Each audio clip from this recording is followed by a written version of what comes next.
I think we're going to do this as a final pre-joining lesson. I'm aware that now a huge chunk of students who are going to come in are self-isolating. So if that applies to you and you're an internal candidate, please watch it. If you're an external candidate, as always, you'll need this in order to be of a similarly informed to internal students. And we're going to be looking today at Marxist literary theory. So,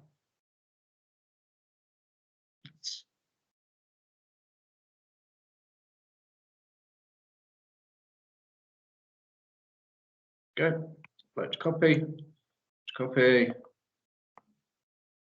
Right, so you should have the PowerPoint open. There we go. So, now, some of you will already know a bit about Karl Marx. Some of you might know a fair amount, particularly students in schools that studied an inspector course. Some of you will have only heard the name. That's okay. We're not going to go through the do now here because this really was to promote, to prompt a class discussion, which obviously we can't have. This is very much me talking through the PowerPoint. So, Karl Marx, essential thing to think of, late 19th century, really the father of the social, political, and economic movement that becomes communism. So, but within that, of course, communism is also a philosophical movement, and like all philosophical movements, it has a literary implication because, of course, literature is very much the study of our world. Our key ideas within literature, our key themes are always about love, about death, and primarily about power.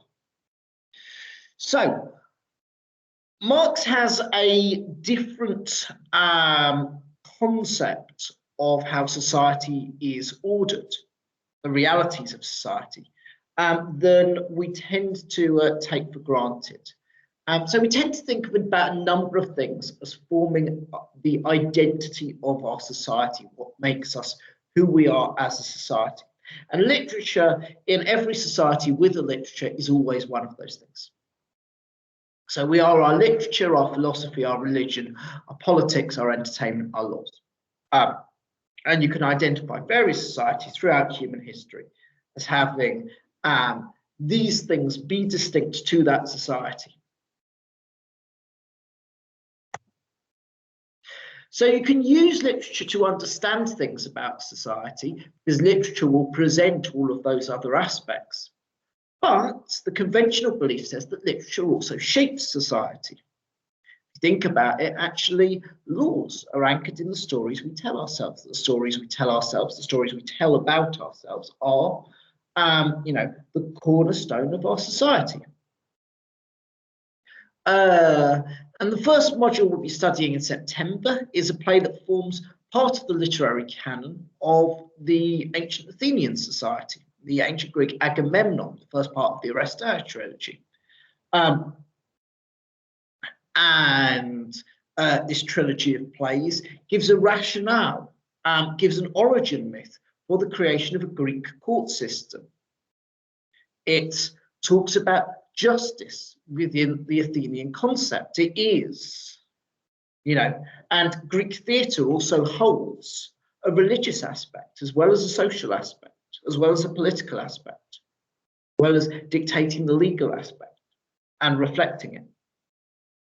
So we could think about this, and also it not only that, it influences huge amounts of subsequent literature. You'll identify the characters of Clytemnestra in Lady Macbeth, for example.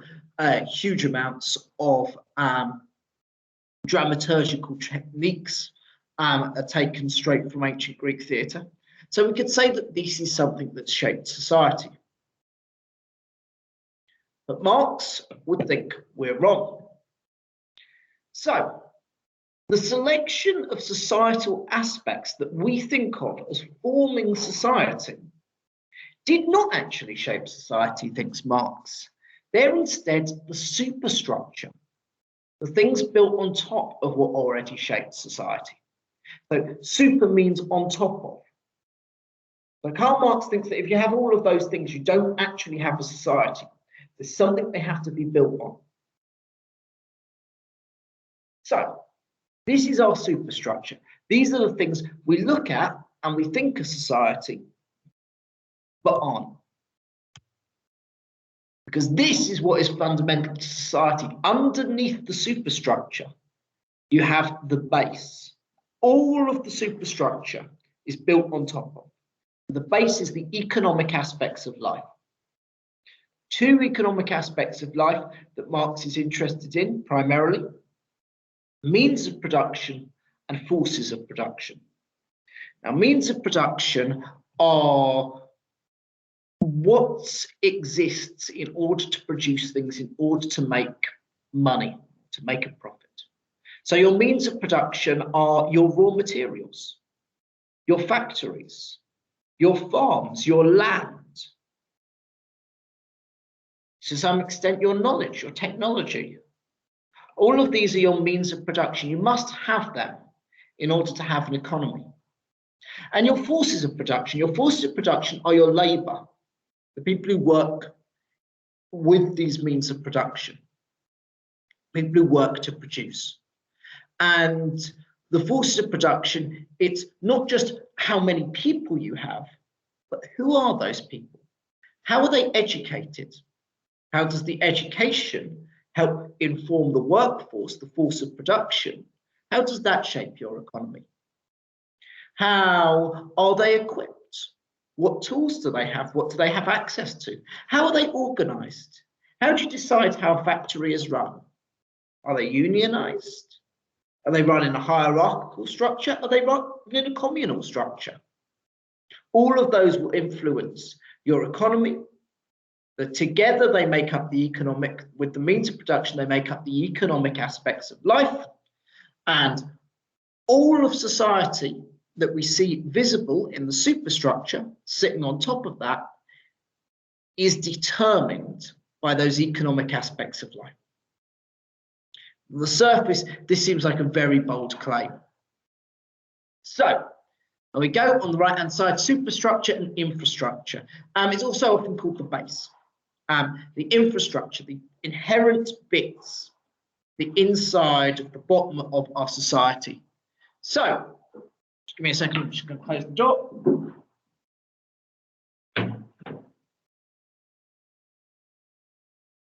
Sorry, I'm recording this very late in school, so the cleaners are currently vacuuming.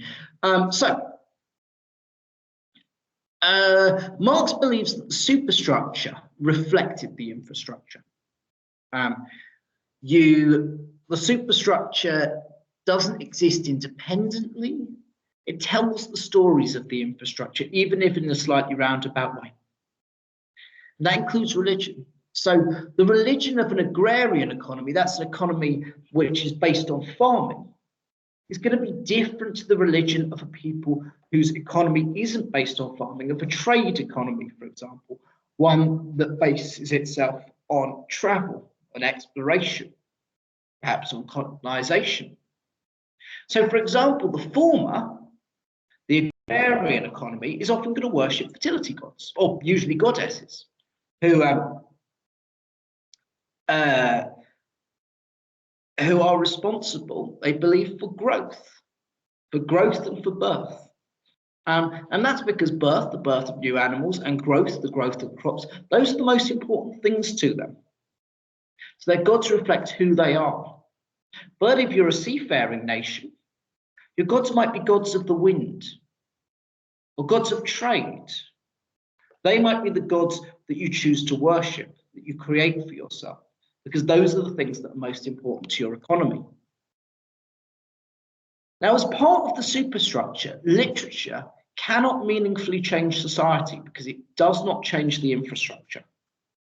but it does reflect the infrastructure. It does tell us about society, whether it intends to or not. So one of the things that's key in our society, Marx would say, is this class system. We're an industrial society. You could say in some ways in the West we're becoming post-industrial, but certainly we have the systems of an industrial society. And there are effectively two classes in this. Now, this is not like the British class system.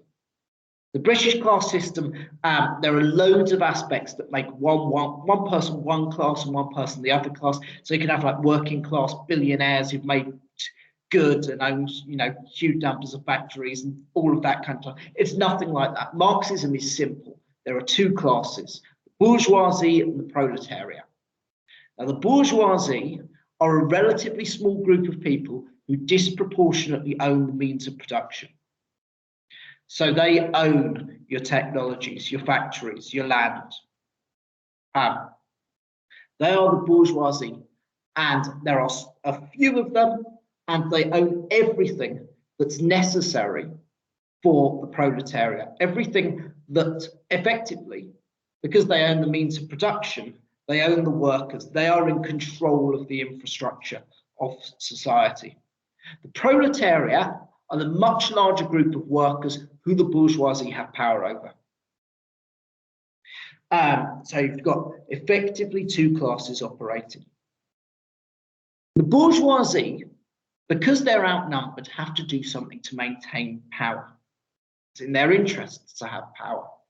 And they maintain power by convincing the proletariat of certain things. They convince the proletariat that their position as the bourgeoisie is legitimate, it is fair, it is natural.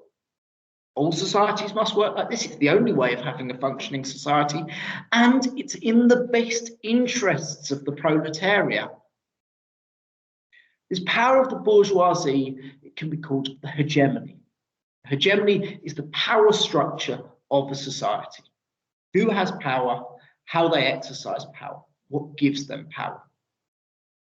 So, this tiny bourgeoisie are very invested in a form of propaganda about society. They're very invested in telling the proletariat that they do a good job, that they act in the proletariat's best interests. That it is in the best interest, not only for the bourgeoisie to exist, but for the bourgeoisie to be the exact people who are the bourgeoisie now. All right, have a look at these four people. All aspects of the superstructure, believes Marx, legitimate, they make it seem legitimate, the infrastructure. So they work to make the infrastructure seem justified, fair, and inevitable, the only thing that could happen. Have a look and see if you can answer this question. How might a Marxist argue that these four men, these four fictional characters, legitimate the position of the bourgeoisie? Think about it for a moment. All right. First, let's talk about what we came up with as a very small class today. What are their commonalities? They're all men. They're all white. 3 of them are wearing ties, dressed very similarly. These are tokens of male power. And what we infer from those ties, from those suits, is that they're not laborers, they're not manual laborers. They have corporate jobs, jobs in offices, jobs that we pay more for because we view them as more highly skilled in some way. They're intellectual jobs, and the intellect is prized over physical labor. It's prized economically, but also socially. And again, they're white, they're male. So these are superhero movies, obviously. From left to right, you have Tony Stark, Iron Man, Howard Stark, Tony Stark's father, Bruce Wayne, and Steve Rogers. Tony Stark inherited his money. So did Bruce Wayne. It's another thing we see. So they're not even. They're incredibly rich as well. Incredibly rich. And it's not even their own money. But that's fine, we're told, because they are heroes. Their existence is in the best interests of the people who they protect. All right, so let's think about who is excluded from these narratives. Who are the other here? Well, there are only two black superheroes. There is two black and prominent superheroes. There is obviously Black Panther, and there is Miles Morales, the less famous Spider-Man. Now, what are the narratives being told here about power?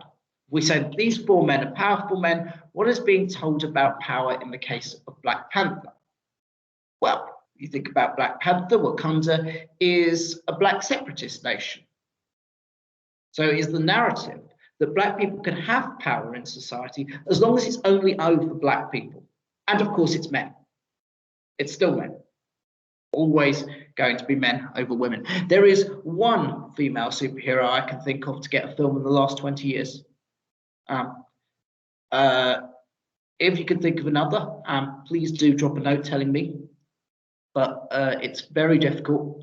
We've done it as a department and we've done it as a class, and no one can come up with one.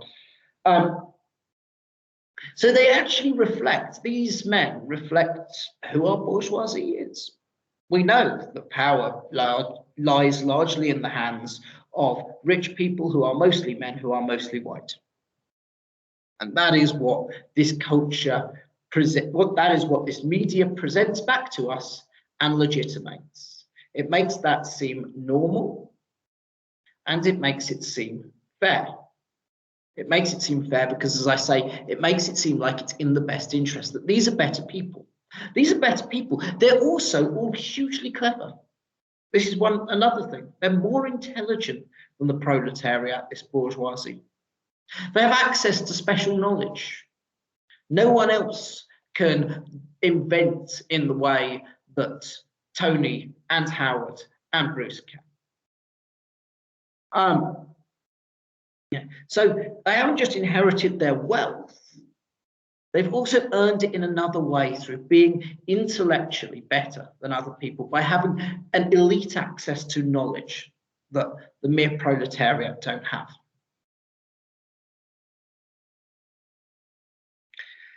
We're thinking about the plots of some of these films as well. If you think about the plot of Captain America Civil War, Captain America is having a bit of a row with Iron Man. Why? Because the UN wants to regulate the monopoly of power that superheroes have. Total control over power. Yeah, there are police forces, yeah, there are armies. You know that the whole point of the superhero genre is that one of those men can outwit, outmaneuver, overpower all of them. So superheroes have this monopoly on power, and the UN wants to regulate it. Now, Steve Rogers, being an independent man, objects to this regulation. He doesn't want to be regulated because he trusts his own judgment better than that of politicians, because he's better than them. He's exceptional. So exceptionalism is being touted there. Now, Tony Stark, more a hero for those of us who would like power to rest in, I don't know, people we voted for. No one voted for the Avengers. You know, you don't get a say in it. They're just better than you. They're more powerful. So Tony Stark represents this other voice here. Tony Stark turns out to be wrong in this because it turns out politicians are useless and stupid anyway. But Tony Stark should know this because that's the exact plot of Iron Man 2. where Tony Stark, a stumbling alcoholic, continually drunk in an Iron Man suit, faces up to the charge that his Iron Man suit should be regulated because it's clearly military technology. And civilians, however rich, shouldn't have free reign over military technology. That seems fair, except in a superhero movie. Of course, the government who are trying to regulate him are corrupt and incompetent. And it is right for that private individual, at the end of the day, to have total decision-making power, the total monopoly of force over that military technology. So it's again the legitimation or the legitimizing of individuals having enormous amounts of power over the state. Why would we want to tell these stories? Well, first of all, think of who's telling us these stories. It's the bourgeoisie who tell us these stories. You know, they're very large corporations. Marvel is owned by Disney, as is Time Warner, as are various sports franchises, as is the world's largest sports broadcaster, as is, you know, LucasArts now. This huge section of the media is all owned by Disney. And of course, Disney have other corporate interests in companies that are incredibly dubious. And Disney owns a town, and Disney is immune to Florida laws. Disney has its own legal system operating. I think Disney actually owns more than one town in terms of it has legal power over the municipality. They're not part of the state in which they reside. You know, their own courts, own justice system, own jails. Like the idea that an individual can be completely free of that democratic oversight, state oversight, is something that's going to appeal to Disney, because that is how they operate and how they want to operate. And it's something in terms of the who is selling us this belief about being free of state regulation. And that is the message of so many superhero films. Superhero films are always incredibly right-wing. The other thing that also worth noting about them is they're always tech billionaires. They're these tech entrepreneurs who have succeeded through exceptionalism. They're your sort of Elon Musks of society. So superhero films legitimize inherited wealth. They legitimize individualism against state regulation. They don't talk about the idea that we're all society together. They're about special individuals. The means of production being owned by a tiny few. These means of production include just like the technologies that superheroes always have access to that no one else has access to. And that tiny few being those who the proletariat must trust to act in their best interests. You have to trust the superheroes in superhero movies, because if you don't, there's no one you can turn to. You can't overpower the superheroes. But Marx is actually around before the arrival of the Marvel Cinematic Universe. And he thinks in terms of the success, the popularity of Arthurian tales, Arthurian romances in the Middle Ages. Now, these are the tales of knights going on quests in the court of King Arthur. And these medieval romances portray these brave knights. They complete heroic quests. They save damsels in distress. They're the champion of peasants. They stop people bullying peasants. But really, who were knights? Because no peasant could become a knight. There's no status elevation. There's no meritocracy in knighthood. Knights are the aristocratic landowners of the medieval period. Again, they inherit their power, they inherit their wealth, except for the certain ones who were made because of their military prowess or because of their military utility. So as aristocratic landowners, Marx views these tales as propaganda supporting them and legitimating the feudal hegemony.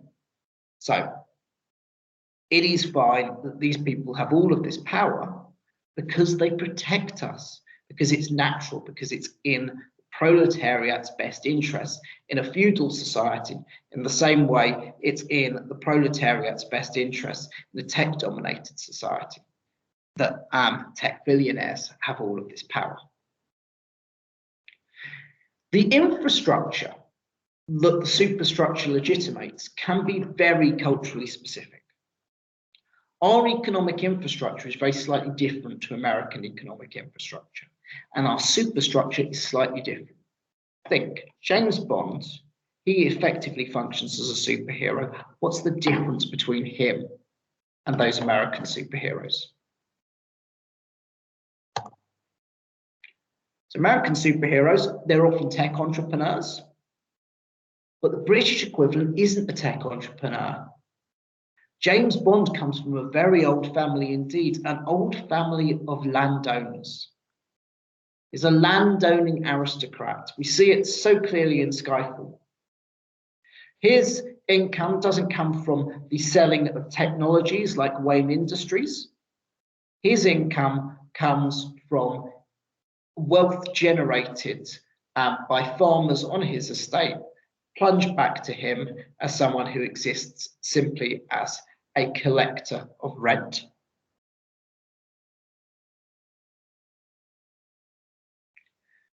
So, and aristocrats, members of the upper classes, play much more of a role, our upper class, so our established upper class, and play much more of a role in British fiction than you would expect. It's worth considering how frequently those who are presented as hero in British fiction attend very old and very prestigious boarding schools. Think about it, there can't be more than 3% of the population who that can apply to. It's not 3% of literature. It's way more than 3% of literature present students as attending the same few boarding schools, present heroes as attending the same few boarding schools, or fictional boarding schools that work in the same way as your Etons, your Rugbys, your Winchesters, same sort of thing. And so why is this? Well, probably because that doesn't represent the British average person, but it does represent our bourgeoisie. We know that that very, very small number of people have disproportionate economic and social power in this country. All right, this was for a class discussion. How might a Marxist critic view the Harry Potter books? Oh, it's actually going to chime. Okay, so have a think. All right. Well, first of all, Hogwarts is a boarding school. It's independent, it's fee paying. We know that Hogwarts is fee paying because of the question about school fees. In fact, that question is asked twice, once in book 1 by Harry and once in book 7 by Tom Riddle. So attends quite an unusual school. School again, old prestigious boarding school. The hero is, you know, Harry believes that he has no money, but actually it turns out he has tons. His parents have given it to him. They didn't leave you with nothing, Harry. So he's inherited wealth. Now you might feel, but yeah, there are poor people in the Harry Potter books. How poor are they though? Because like the Weasley family, Ron's dads, they're held up as the icon of poverty. But loads of children, which is something that generally only the very rich do anyway, very rich or the very poor.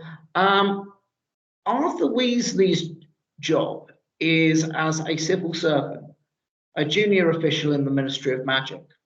That's a well-paid middle-class job. That's a job which was well over the equivalent in our society, well over at least twice, maybe 3 times the average household wage, the median average household wage, median average individual income rather. And of course, the mother is a stay-at-home mum, which again indicates more wealth than you might suspect for the poor family.